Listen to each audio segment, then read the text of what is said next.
E a pandemia do novo coronavírus provocará uma queda histórica no volume de vendas do varejo no Dia das Mães, agora de 2020.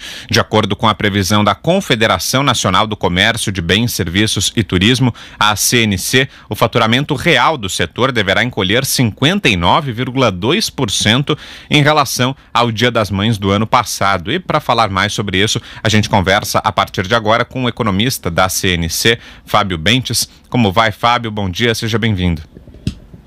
Bom dia, oportunidade.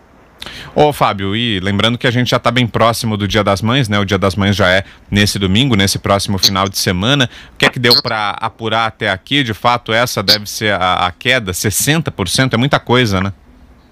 É, muita coisa. A gente acabou de passar pela Páscoa.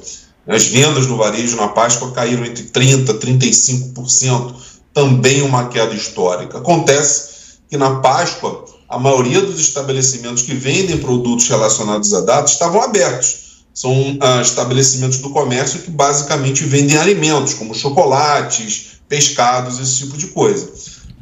Agora, no Dia das Mães, a gente tem segmentos importantes que continuam fechados nas regiões mais importantes do país. Segmento de vestuário, de eletrodomésticos, eletroeletrônicos, contam hoje praticamente só com a venda online, para tentar escoar esse estoque que foi formado por uma data muito importante para o varejo, que é o Dia das Mães, é considerado o Natal do primeiro semestre. Então, a expectativa, infelizmente, é de uma queda inédita, próxima de 60% mesmo.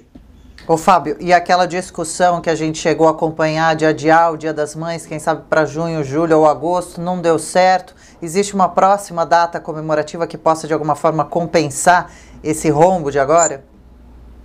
Olha, de fato seria melhor adiar o Dia das Mães para um período mais oportuno. Qualquer evento do varejo vai apresentar uma queda muito forte nesse momento. Aliás, quando a gente olha para frente, a expectativa para as datas comemorativas do varejo não é muito positiva, não. Claro que na medida em que a gente afasta desse momento crítico da economia, do consumo, a tendência é que nós tenhamos perdas menores daqui para frente. Mas, de qualquer forma, diante do estrago já provocado na economia, com contração do crédito, mercado de trabalho também numa situação bastante delicada e, principalmente, confiança do consumidor em queda, o varejo, não só nas datas, mas no consumo do dia a dia, vai sofrer com essa redução do nível de atividade em 2020. É bom lembrar que a própria expectativa para o PIB vem sendo revisada para baixo semanalmente de forma bastante significativa, ou seja, a nossa economia deve apresentar uma contração de 4%, talvez 5% esse ano. Ô Fábio, e só pra gente ilustrar, né, o Dia das Mães é tido como o Natal do primeiro semestre para o comércio, né, tamanha é a importância para os lojistas, para os comerciantes quando chega o Dia das Mães, né, então dá para esperar, por outro lado, tentando ter uma leitura um pouco mais otimista, que as pessoas, ao invés de comprar presentes mais caros, optem por lembrancinhas ou por produtos até dos estabelecimentos que estão abertos, né, você falava aí que na Páscoa a queda foi menor porque o setor de alimentos ainda está com os estabelecimentos abertos. É possível esperar, então, que os filhos troquem o presente, que poderia ser algo mais caro, um item de eletrodoméstico, eletroeletrônico, por exemplo, por um outro item do setor de alimentação ou algum item mais barato? É possível que aconteça essa substituição e algum setor saia beneficiado desse Dia das Mães diferente que a gente vai ter no final de semana? Olha, Vitor, quando a gente olha os segmentos do varejo, a expectativa é de queda em todos eles. A queda esperada no segmento de alimentos, na casa de 30% a 35%, não deve ser tão grande quanto, por exemplo, de itens de vestuário. A queda esperada é de 75%.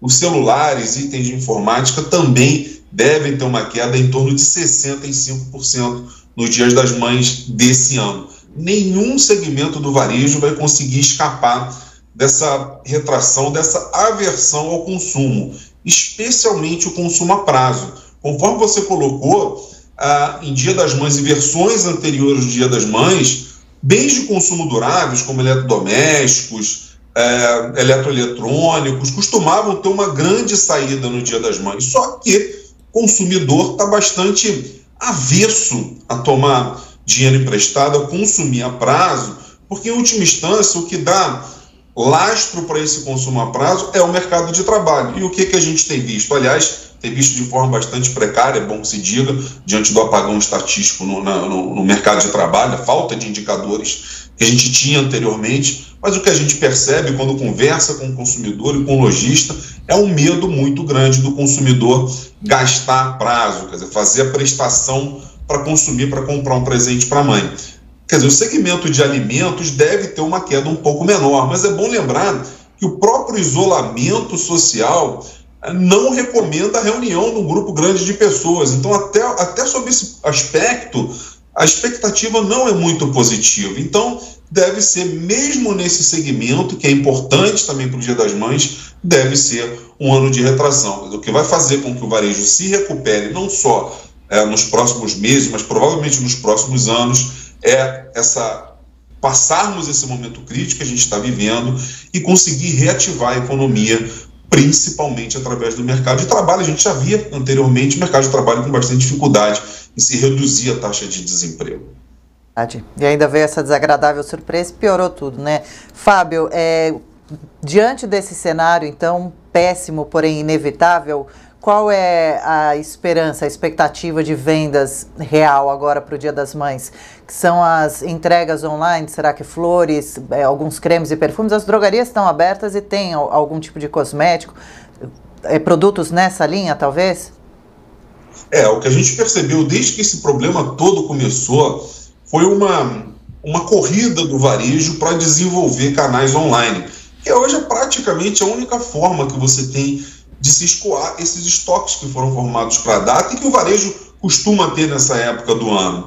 Acontece que a participação do varejo online no Brasil, embora ela tenha crescido nos últimos anos, ainda é muito pequena. Então é difícil de uma hora para outra ou de uma semana para outra você desenvolver essas estratégias de vendas. É bem provável que aqueles segmentos, aqueles estabelecimentos grandes que já contam com uma estrutura de entrega online, com a logística e agora até com serviços de delivery, é bem provável que eles sofram um pouco menos do que o pequeno varejo.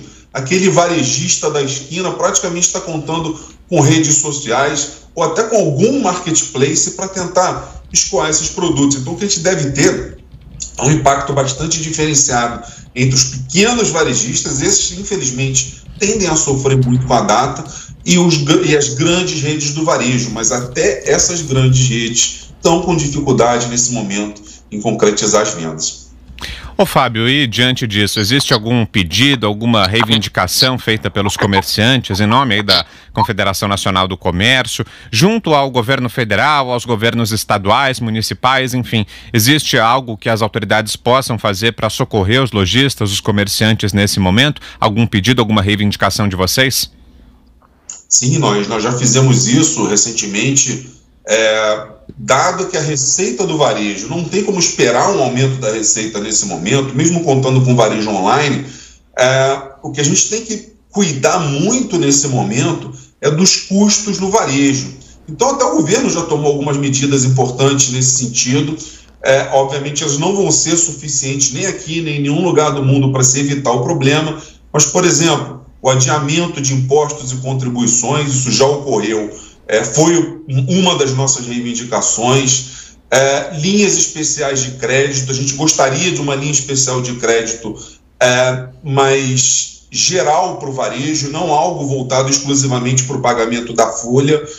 A própria possibilidade de você negociar o salário nesse momento, a MP, que foi aprovada recentemente, é muito importante, porque o varejo e o setor de serviços também são grandes empregadores, portanto a folha tem um custo enorme para o setor. Então não é hora de se tentar alavancar a receita, de se tentar aumentar as vendas. Mesmo, vamos imaginar um cenário bastante extremo em que o varejo todo abra no Brasil, o consumidor não vai às lojas, o consumidor está com medo ainda da pandemia. Então o importante é procurar preservar, na verdade reduzir os custos, preservar as empresas reduzindo os custos do setor nesse momento. Carga tributária no Brasil é muito alta, portanto é um custo importante, e folha tem um peso grande. O salário médio no Brasil não é alto, mas a quantidade de encargos é enorme. Então, se a gente conseguir melhorar, aprimorar o que já foi aprovado, acho que já é uma boa ação nesse momento para tentar preservar as empresas nos próximos meses. Lembrando que a maioria das empresas do varejo não tem fôlego para ficar 3 meses fechadas, não. Essa é a principal preocupação realmente, né? Que as empresas sobrevivam. A gente estava acompanhando agora há pouco aqui no Jornal da Manhã, segunda edição, Fábio, uma reportagem que mostrava lojistas de shoppings com menos 50% do faturamento. É uma preocupação muito grande a dos lojistas de shoppings também. Agora, a gente tem visto pessoas que estão comemorando o aniversário nesse período da pandemia, combinando, né? Com os colegas, com os amigos e familiares, olha, passada a pandemia a gente vai fazer uma festa, a gente vai se encontrar e aí, quem sabe, também presentear a pessoa. No caso do Dia das Mães, isso pode vir a acontecer também, mas como você disse, existe um medo do consumidor com relação à pandemia, mas principalmente também com o gasto, né, com o lado financeiro. Mesmo assim, mesmo que essas compras sejam compensadas, mesmo que discretamente, mais lá para frente, durante esse período existe o perigo de algumas empresas não sobreviverem, né? Existe. Olha que importante. O varejo, durante a última recessão, na verdade a penúltima, já que a gente está provavelmente diante de uma recessão agora, mas aquela recessão lá de 2015, 2016, o varejo perdeu 223 mil lojas. De lá para cá, a partir de 2017, a economia começou a se recuperar. Dado, Fábio, desculpa. Se recuperou rapidamente, mas se recuperou. O varejo conseguiu recuperar aproximadamente 12% daquelas 220 mil lojas que ele perdeu naquele período. Eu não tenho a menor dúvida de que diante da contração do consumo, da economia nesse momento, infelizmente, muitas empresas não vão aguentar. Antes da pandemia, a gente tinha uma previsão de que o varejo abrisse cerca de 18 mil pontos de venda esse ano. Seguramente, essa previsão não vai se confirmar e, infelizmente, deve se tornar um número negativo, porque as previsões de recuperação do nível de atividade apontam para um horizonte de 2, 3 anos. Então, a economia vinha com dificuldade de se recuperar, de ganhar tração antes da pandemia. Agora, com esse problema, infelizmente, a gente vai ter aí uma nova mortandade de empresas. A questão não é nem esperar se vai haver fechamento ou não de empresas, mas qual vai ser a magnitude desse fechamento. Quanto mais durar a pandemia, maior tende a ser esse fechamento. Quanto menos eficientes forem as medidas para tentar salvar da fôlego essas empresas, maior tende a ser a probabilidade de uma quebradeira maior. Ok, quero agradecer muito aqui a presença do Fábio Bentes, economista da CNC, a Confederação Nacional do Comércio. Obrigado, viu, Fábio, pela presença e pelas informações. Tomara que, passado esse período, o comércio consiga se reerguer. Tomara que não seja um Dia das Mães tão ruim como esse que se desenha, mas, infelizmente, esse deve ser o cenário, né? Valeu, Fábio. Obrigado, bom dia. Ok, bom dia.